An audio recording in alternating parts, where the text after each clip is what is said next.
பாதம் தொடும் பூங்கொலுசு தான தந்தோம் பாட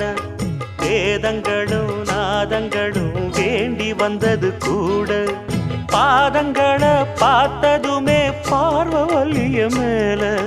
வேதனைகளை மாத்திடும் அவ விரிஞ்ச செண்பகச்சோல பூத்ததையா பூவு அது கையழகு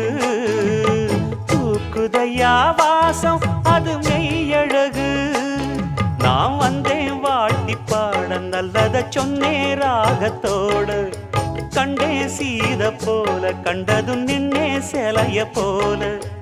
இந்திரலோகம் சந்திரலோகம் சுந்தரலோகம் போற்ற கலைவா